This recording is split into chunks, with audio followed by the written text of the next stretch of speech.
はい、次。みんなの前で友達に対しあれバカだなと言った。ちょっと待って、お前バカだなお前バカだな。どうなんだろう。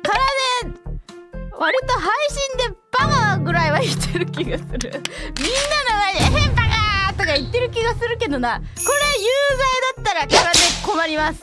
これ大いに困ります。どうしよう。無罪であってほしい。配信者としてやばい。これお前バカだなも許されなかったら厳しい世の中、何も言えなくなっちゃうでもさすが